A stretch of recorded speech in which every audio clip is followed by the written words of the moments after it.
Hello friends, welcome to the nursing notes YouTube channel. आज की इस वीडियो के अंदर हम मेडिकल सर्जिकल नर्सिंग की यूनिट 2 पढ़ने वाले हैं, जिसका नाम है common sign and symptoms and management. ठीक है, बहुत सारे कॉमन साइन एंड सिम्टम्स और मैनेजमेंट हम पढ़ने वाले हैं। इसके अंदर कौन कौन से टॉपिक्स हैं जिनके पढ़ने वाले हैं।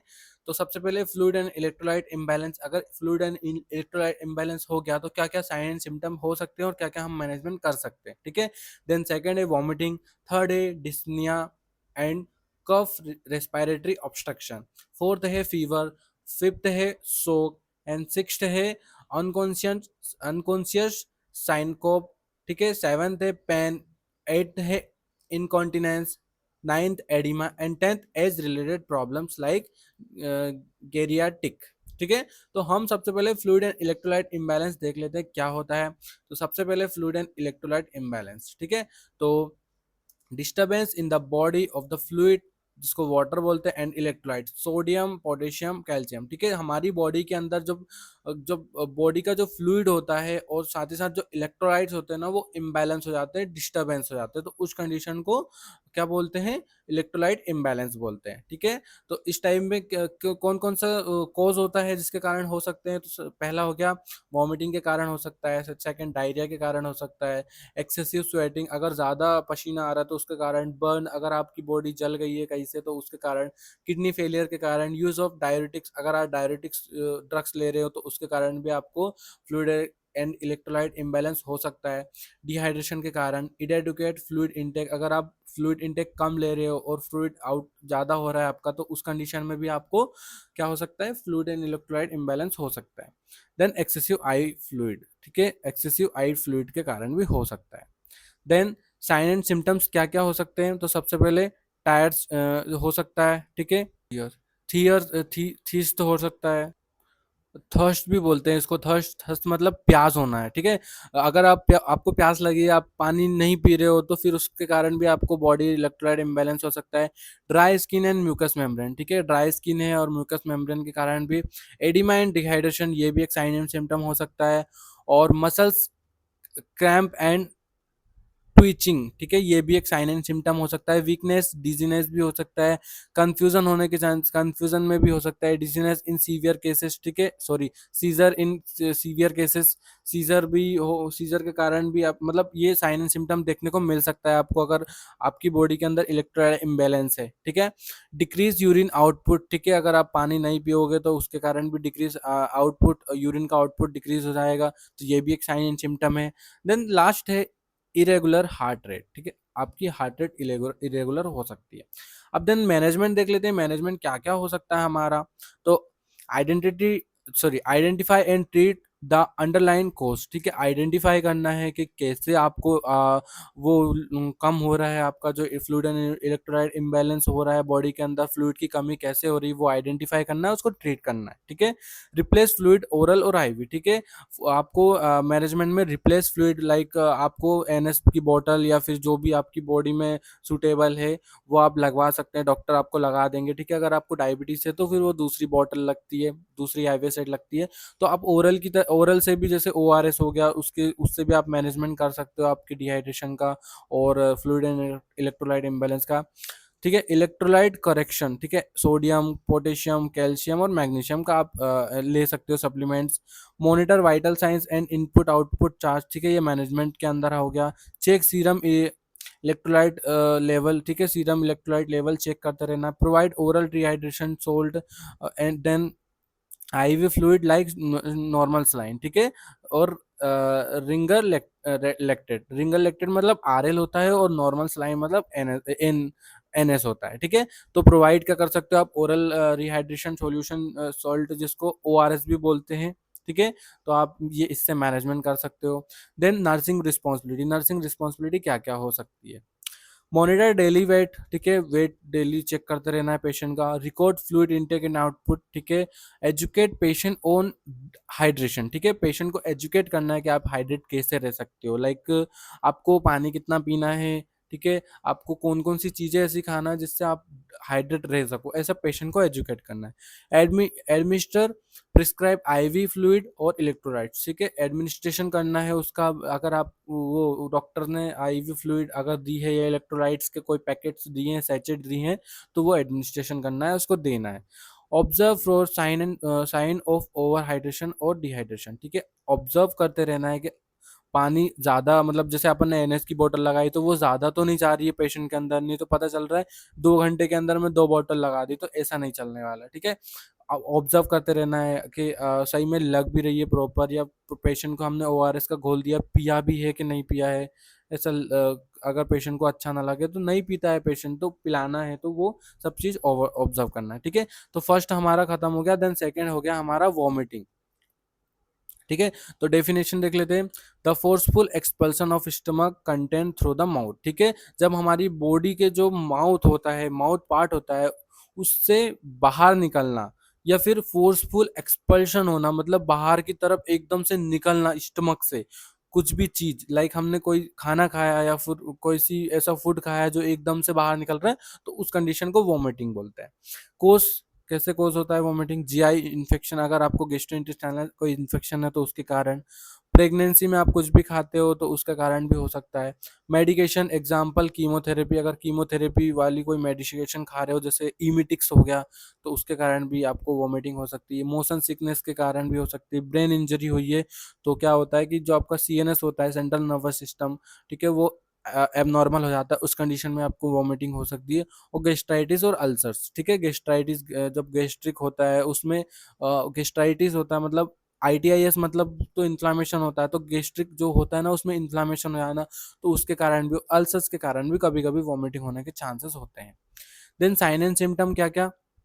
नोजिया देखने को मिल सकता है, एब्डोमिनल डिस्कम्फर्ट देखने को मिल सकता है, लूज ऑफ एपेटाइट हो सकती है, dehydration, weakness, acid base imbalance हो सकता है, जैसे मेटाबॉलिक एल्कलॉइड एल्कलोसिस, ठीक है। तो ये साइन एंड सिम्टम्स हो गए। मैनेजमेंट कैसे कर सकते हैं? की patient in side lying position on prevent aspiration, ठीक है, की patient in side line position, ठीक है, पेशेंट को क्या से साइड लाइन पोजिशन प्रोवाइड करवाना है, ताकि जो वॉमिटिंग अगर हो रही है उसको, तो वो एस्पिरेशन ना कर पाए, मतलब लंग्स में ना चले जाए वो, ठीक है।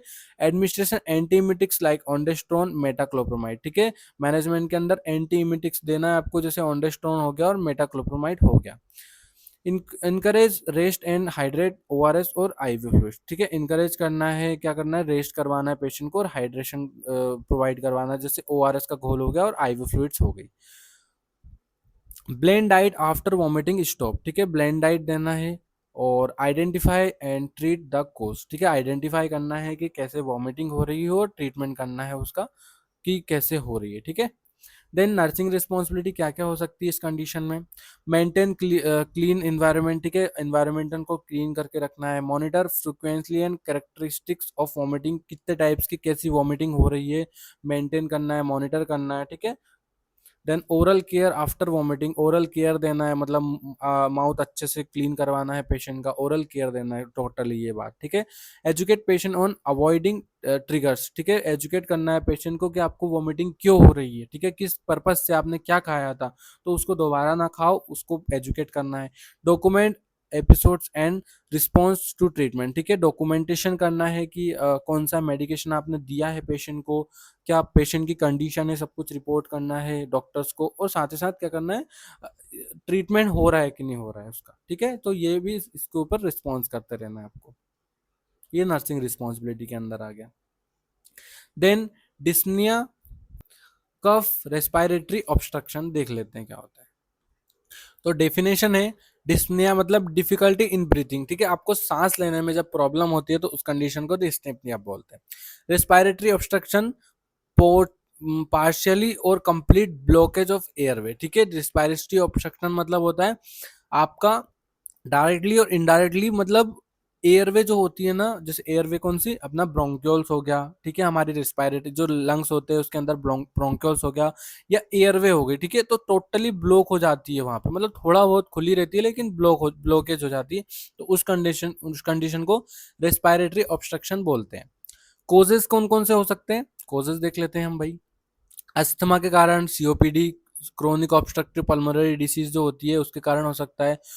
फॉरेन बॉडी जब हमारी जैसे हम कोई इनहेल कर लेते हैं तो फॉरेन बॉडी का हम फॉरेन पार्ट या फॉरेन बॉडी हमारी लंग्स के अंदर या फिर एयरवेज के अंदर चली जाती है, तो उस कंडीशन में पल्मोनरी एडिमा हो सकता है, स्वेलिंग आ सकती है उसमें पल्मोनरी वेंस पल्मोनरी आर्टरी में, ट्यूमर्स के कारण, ठीक है, हो सकता है, निमोनिया के कारण और एनाफिलेक्सिस के कारण हो सकता है। साइन एंड सिम्टम क्या क्या देखने को मिल सकता है? डिफिकल्टी ब्रीथिंग, वीजिंग साउंड आने लग जाएगा, स्ट्राइडोर हो सकता है, कफ हो सकता है ड्राई और प्रोटेक्टिव, और क्रानोसिस जिसे ब्लेस्ड स्किन भी बोल सकते हैं, ब्लाइस स्किन हो सकती है, एंजाइटी एंड रेस्टलेसनेस भी हो सकता है, यूज ऑफ एक्सेसरी मसल्स, ठीक है, एक्सेसरी मसल्स मतलब ये साइन सिम्टम देखने को मिल सकता है हमको। देन मैनेजमेंट के अंदर देख लेते हैं मैनेजमेंट क्या क्या हो सकता है इसका। Position patient upright, high followers, ठीक है, जो फॉलोअर्स जो पोजीशन होती है वो प्रोवाइड करवाना है पेशेंट को, प्रोवाइड ऑक्सीजन थेरेपी देना है, नेबुलाइजेशन विद ब्रोंकोडाइलेटर्स, ठीक है, ब्रोंकोडाइलेटर हो सके इसके लिए नेबुलाइजेशन करवाना है पेशेंट को ताकि जो हमारी एयरवेज होती है वो ओपन हो जाए पेशेंट की, सक्शनिंग टू रिमूव सिक्रीशन, ठीक है, सक्शनिंग करवाना है पेशेंट को अगर ज़्यादा ही प्रॉब्लम हो रही है क्योंकि एयरवेज ब्लॉक हो गई है, तो जो भी फॉरेन जो बॉडी गई है अंदर या म्यूकस जमा हो गया तो उसको सिक्रीशन जहाँ से हो रहा है उसको रिमूव करना है। इमरजेंसी कंडीशन में ट्रेक्योस्टोमी इन इंट्यूबेशन करना है और treat underline disease like antibiotics या स्टेरॉइड्स देना है पेशेंट को। ये मैनेजमेंट के अंदर आ गया। नर्सिंग रिस्पॉन्सिबिलिटी क्या हो सकती है? Monitor respiratory rate and oxygen saturation, ठीक है, मॉनिटर करते रहना है इस रेस्पिरेटरी रेट को कितना हो रहा है, कम ज़्यादा तो नहीं हो रहा है, और ऑक्सीजन सेचुरेशन कैसे हो रहा है वो भी मॉनिटर करते रहना है। Encourage coughing and deep breathing, ठीक है, कफिंग को इनकरेज करना है और साथ ही साथ ब्रीथिंग को मतलब पेशेंट को बोलना है कि आप डीप ब्रीथ लो, लंबी लंबी सांसें लो। प्रोवाइड काम इन्वायरमेंट टू रिड्यूस एंजाइटी, ठीक है, अगर पेशेंट को ज़्यादा एंजाइटी हो रही है तो ऐसा इन्वायरमेंट क्रिएट करना है ताकि पेशेंट ठीक हो जाए, मतलब एंजाइटी उसकी कम हो जाए। Teach pushed lip breathing for COPD, अगर क्रोनिक ऑब्स्ट्रक्टिव पल्मोनरी डिसीज है तो उसको बोलना है कि ब्रीथ को मतलब लंबे लंबे ले, लिप मतलब जो होता है ना उससे मतलब थोड़ा लंबे ब्रीथ ले, मतलब यही बोलना है पेशेंट को। एडमिनिस्टर प्रिस्क्राइब रेस्पिरेटरी मेडिसिन, ठीक है, एडमिनिस्ट्रेशन करना है, अगर जो डॉक्टर ने मेडिकेशन लिखी है उसको एडमिनिस्ट्रेशन करते रहना है, ठीक है, तो ये नर्सिंग रिस्पॉन्सिबिलिटी होगी। देन फोर्थ हमारा फीवर हो गया जिसको पायरेक्सिया भी बोलते हैं। तो definition, sorry, elevation of body temperature about 37.5 degree Celsius and 99.5 degree Fahrenheit, ठीक है, अगर एलिवेट होता जाए, अगर एलिवेट मतलब बढ़ना या घटना, एलिवेशन मतलब एबनॉर्मल, ठीक है, अब अगर हमारी बॉडी का टेम्परेचर ज़्यादा कम हो जाए तो उस कंडीशन को मतलब ज़्यादा हो जाए तो उस कंडीशन को पायरेक्सिया बोलते हैं या फीवर बोलते हैं। अगर नॉर्मल होता है हमारा 37 डिग्री सेल्सियस, ठीक है, 37 से या 37.5 डिग्री सेल्सियस से अगर ऊपर हो जाए, एबोव हो जाए, तो उस कंडीशन में हमें फीवर होने के चांसेस है, उस कंडीशन को फीवर बोलते हैं। कोजेज, इन्फेक्शन के कारण, बैक्टीरियल और वायरल इन्फेक्शन के कारण हो सकता है, इन्फ्लामेशन के कारण हो सकता है, टिश्यू इंजरी हुई है तो हो सकता है, ऑटो इम्यून कंडीशन के कारण हो सकता है। साइन एंड सिम्टम देख लेते, हाई बॉडी टेम्परेचर हो सकता है, चिल्स या मतलब हमें ठंडा लग सकता है, स्वेटिंग, ज़्यादा पसीना आ सकता है, वीकनेस साइन एंड सिम्टम हो गया, हेडेक हो सकता है, मसल पेन और इंक्रीज हार्ट रेट, ये सारे साइन एंड सिम्टम है फीवर के। देन हम देख लेते हैं मैनेजमेंट। तो एंटीपायरेक्सिया एग्जाम्पल पैरासीटामोल दे सकते हैं पेशेंट को, टेपिड स्पंजेस और cold compression suppression com sorry compression रेश, ठीक है, तो क्या करना है, जब पेशेंट को जिस पेशेंट को फीवर है उसके अपन कोल्ड स्पंज कर सकते हैं, मतलब ठंडे पानी की पट्टियाँ रख सकते हैं उसके सिर में। एडिक्वेट फ्लूइड इंटेक, ठीक है, फ्लूइड इंटेक करवाना है ये मैनेजमेंट के अंदर। लाइट क्लोथिंग एंड रेस्ट, ठीक है, लाइट मतलब भारी कपड़े नहीं पहनना है, सिंपल कपड़े पहनना है। Identify and treat underline infection, ठीक है, अगर इन्फेक्शन के कारण हुआ है तो आइडेंटिफाई करना है कौन सा इन्फेक्शन, किस टाइप का इन्फेक्शन है, और उसका ट्रीटमेंट करना है अंडरलाइन, मतलब अंदर, जैसे मेडिसिन के कारण या फिर इंजेक्शन के कारण, इंजेक्शन से, या फिर क्या जिसे बॉटल वगैरह एनएस वगैरह हो गई उससे मैनेजमेंट कर सकते हैं। Nursing responsibility, monitor temperature regularly, keep patient hydrate, maintain hygiene, educate on medication address or notify doctor it if temperature and 39 degree Celsius to seizure occur, ठीक है।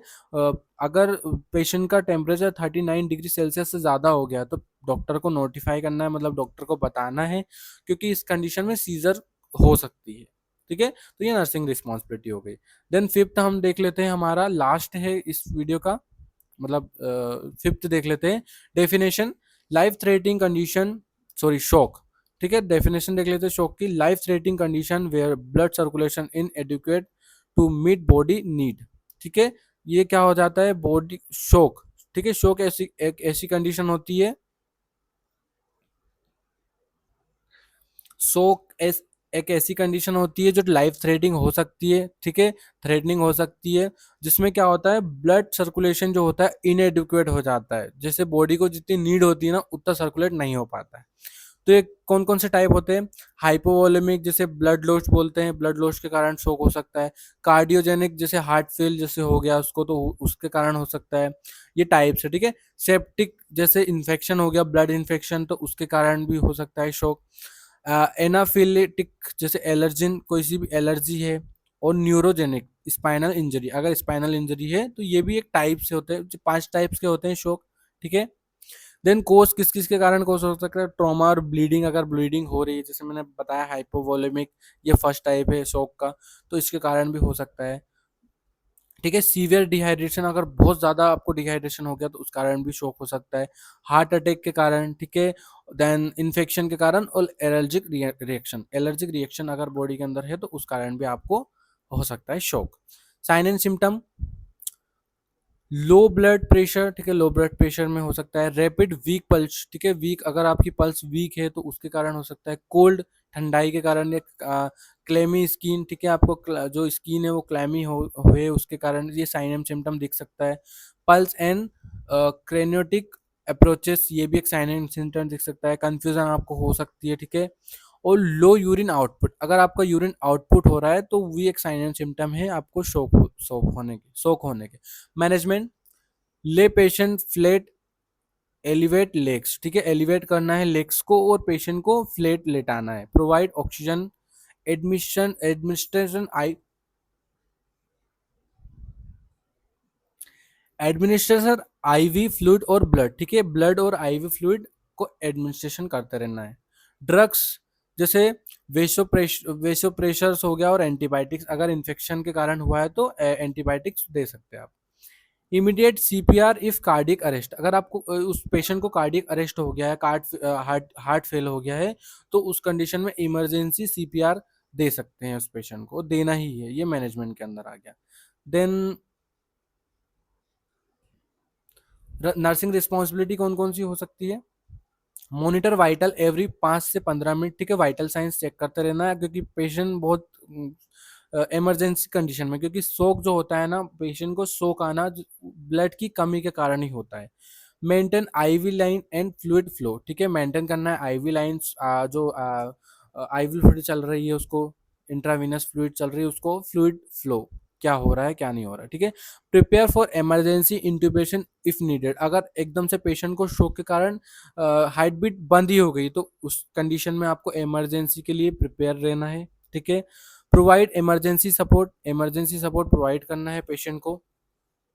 Then document condition and response to ठीक है, treatment, patient की जो भी condition है वो documentation करते रहना है, नोट करते रहना है, और अगर कोई सी भी दिक्कत आ रही है तो रिस्पॉन्स करना है, ट्रीटमेंट करवाना है उस चीज़ के ऊपर, ठीक है। देन फिफ्थ हम सेकंड पार्ट में पढ़ेंगे, ठीक है। अगर आपको ये वीडियो अच्छी लगी है तो वीडियो को लाइक करके चैनल को सब्सक्राइब करें और बेल आइकन को ज़रूर दबाएं, और अपने जो बैचमेट हैं उनको वीडियो शेयर करें ताकि ये जो इन्फॉर्मेशन है उन तक भी पहुंच सके, वो भी ये क्लास ज्वाइन कर सके, ठीक है। हमारी क्लास रेगुलरली होने वाली है 8 बजे, आपको डेली यहाँ पे यूट्यूब पे आपको मिल जाएगा, ठीक है। तो धन्यवाद गाइस।